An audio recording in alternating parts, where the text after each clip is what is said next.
Antes de la segunda venida de Cristo, estas dos cosas sucederán en el mundo. El pasaje apocalíptico de 2 Tesalonicenses, capítulo 2, nos revela lo que sucederá antes de la segunda venida del Señor.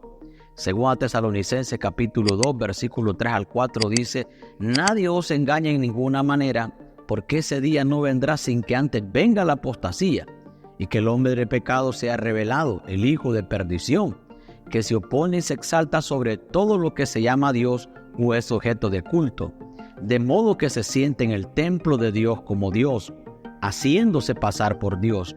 Los dos versículos bíblicos nos dicen que antes de la venida del Señor Jesús deben suceder dos cosas. Una, Pablo literalmente dijo que Jesús no vendrá hasta que haya una gran apostasía en la iglesia. Dos, el hombre de pecado, que es el anticristo en persona, la revelación del hombre de pecado, las escrituras lo predicen. El surgimiento de un individuo en la historia que será influenciado por Satanás y traerá engaño a muchos. Esta persona engañará particularmente a aquellos que rechazan la verdad, utilizando milagros engañosos para engañarlos, conocido como el hombre de pecado o el hijo de perdición.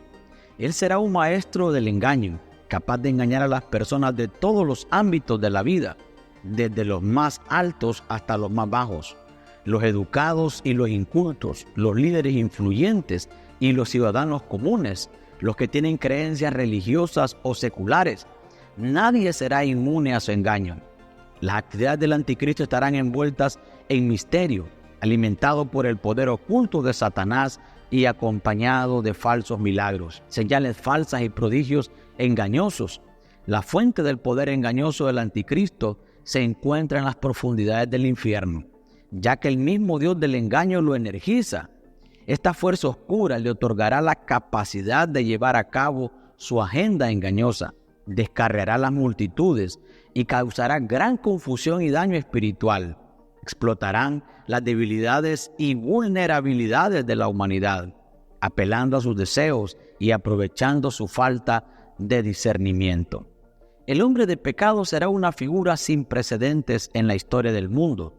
Eventualmente se revelará y se exaltará a sí mismo por encima de todo lo que se considera piadoso. Se posicionará audazmente como un reemplazo de Dios en la vida de las personas, convirtiéndose en un ídolo para ser adorado. El deseo de Satanás de ser adorado se cumplirá a través de este hombre de pecado, ya que engaña a la humanidad y se presenta a sí mismo como su Salvador. Esta figura engañosa prometerá a sus seguidores paz y alegría en el mundo actual, en lugar de centrarse en la esperanza del cielo o de un mundo futuro. Convencerá a las personas de que poseen lo que necesitan aquí y ahora, atrayéndolas a su sociedad, donde se les exigirá que reciban una marca para participar en la compra y venta. Aquí radica una de las muchas diferencias entre Jesús y el anticristo. Jesús no dirigió la atención de las personas únicamente al momento presente. Entendió y enfatizó la naturaleza temporal de este mundo. Jesús señaló constantemente a las personas hacia el reino eterno de los cielos, recordándoles la gloria de la casa de su Padre. Los animó a fijar sus mentes en las cosas de arriba y no preocuparse únicamente por los asuntos terrenales. Sin embargo, el mundo en el que vivimos hoy está consumido por un enfoque en la vida actual de las personas. Las personas están obsesionadas con lo inmediato, descuidan considerar lo que viene después de esta vida. Muchos dedican tiempo y energía considerables a planificar para la jubilación y buscan seguridad financiera. No reconocen que la jubilación no está garantizada. Todavía una cosa que es absolutamente segura es la eternidad. Cada individuo la hará pasar la eternidad en el cielo o en el infierno. 2 Corintios capítulo 4, versículo 4 dice: el Dios de este siglo cegó el entendimiento de los incrédulos para que no les resplandezca la luz que manifiesta la gloria de Cristo, el cual es la imagen de Dios. El mensaje del Evangelio nos obliga a contemplar la eternidad y confrontar la verdad de que el momento presente no es eterno. El Dios de esta era ha velado la mente de aquellos que no creen, impidiéndoles ver la luz iluminadora del Evangelio que revela la naturaleza gloriosa de Cristo. A su debido tiempo el hombre de pecado será desvelado, cautivando a un mundo perdido y pretendiendo ser la fuente de todas sus esperanzas y el remedio de todas sus heridas. Se presentará audazmente como Dios, haciendo afirmaciones que son exclusivas de una deidad. Además, demandará adoración que está reservada únicamente para Dios. Año tras año, surgen numerosas teorías sobre la identidad del hombre de pecado. En un mundo se especula que será presidente, luego que será primer ministro, luego un rico hombre de negocios. Pero cuando emerja el hombre de pecado en el escenario global, no habrá dificultad en reconocer su verdadera naturaleza como el anticristo. Lo segundo que Pablo dijo que sucederá antes de la venida de Cristo es que hay una gran apostasía en la iglesia. La identidad del hombre de pecado, el anticristo, permanece no revelado, mientras que ciertos eruditos bíblicos sugieren que él puede estar vivo en nuestro tiempo presente. Esta afirmación, aunque plausible, no puede ser definitivamente confirmada. Sin embargo, una certeza permanece: el espíritu del anticristo ya está presente en el mundo. Según 1 de Juan capítulo 4, versículo 2 al 3, podemos discernir el espíritu de Dios reconociendo que Jesucristo vino en forma humana, afirmando así nuestra conexión con Dios. Por el contrario, cualquier espíritu que no reconozca a Jesús no es de Dios, sino que emana del espíritu del anticristo. Se ha profetizado que este espíritu se levantará en el mundo y ya está activo dentro de él. Observando el mundo que nos rodea, podemos discernir al espíritu del anticristo en el trabajo.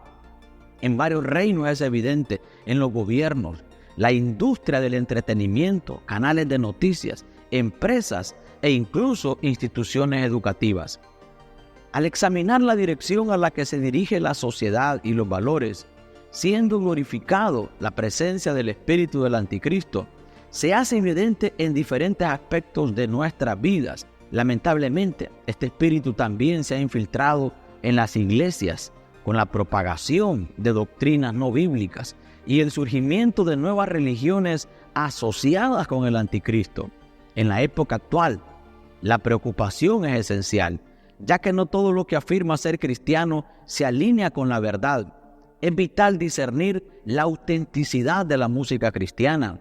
Para una porción significativa puede que no refleje verdaderamente los valores cristianos. De manera similar, no todos los individuos que se paran detrás de un púlpito sosteniendo una Biblia son genuinamente nacidos de nuevo. La Biblia nos advierte que algunos los harán desviarse de la fe, sucumbirán a espíritus engañadores y abrazarán falsas enseñanzas. Por lo tanto, no debería sorprendernos cuando nos encontramos con iglesias que promueven las falsas doctrinas o presencian sucesos desafortunados dentro de ellas. La Biblia nos ha informado explícitamente de esas eventualidades. El espíritu del anticristo busca engañar incluso a aquellos escogidos de Dios, contribuyendo a un gran alejamiento de la verdad. Las falsas doctrinas y enseñanzas que ya están presentes en la iglesia serán fundamentales para lograr esto. Estas enseñanzas parecerán convincentes, haciendo que la gente rechace la verdad del Evangelio. Proporcionarán una licencia para complacerse en deseos pecaminosos y vivir en un estado de pecado dentro de la iglesia. Surgirán numerosos falsos maestros, diseminando doctrinas y enseñanzas erróneas. Estos individuos no surgirán del mundo, sino que vendrán de dentro de la iglesia misma. Es desalentador darse cuenta de que incluso los maestros de confianza pueden permitir el espíritu del anticristo que éste influye en sus corazones. Un ejemplo ilustrativo de esto ocurrió hace varios años, cuando un grupo de predicadores dentro de la iglesia comenzó a difundir falsas enseñanzas sobre la gracia, la salvación y el reino de Dios. Hicieron un énfasis excesivo en la gracia de Dios, distorsionándola en una excusa para el pecado sin restricciones. Propagaron la idea de que Dios en su abundante gracia y compasión, no se preocuparía si sus hijos persistían en un estilo de vida de pecado perpetuo. Vivir de acuerdo con los deseos mundanos. Fue alarmante presenciar cuán fácilmente muchos creyentes abrazaron esta falsa enseñanza y la propagaron a otros. El atractivo de esta enseñanza era la alineación con los deseos y preferencias de las personas, creyentes en el pecado, y los desvió de la verdad de la palabra de Dios. Además, la palabra de Dios en Romanos capítulo 6, versículo 1 al 2, advierte contra el abuso de la gracia de Dios como una licencia para pecar. ¿Qué diremos entonces? ¿Continuaremos en el pecado para que la gracia abunde? De ninguna manera. ¿Cómo vamos a vivir más tiempo en el que los que estamos muertos al pecado? Cualquier enseñanza que inspira o da la libertad para pecar es una enseñanza del espíritu del anticristo y se dirige hacia la apostasía de la iglesia. La vida perpetua del pecado causará a un creyente que éste retroceda, aceptando enseñanzas falsas. Muestra nuestra falta de comprensión acerca de la palabra de Dios y de la doctrina de Dios que afirmamos creer.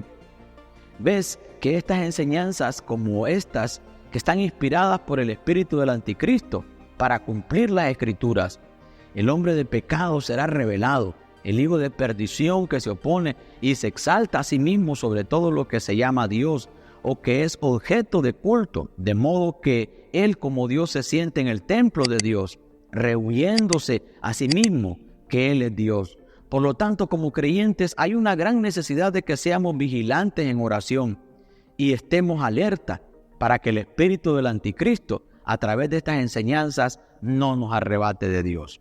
¿Y tú qué opinas acerca de estas señales antes de la venida de Cristo? Déjanos saber tus opiniones. Dios te bendiga, Cristo te ama, Cristo pronto viene.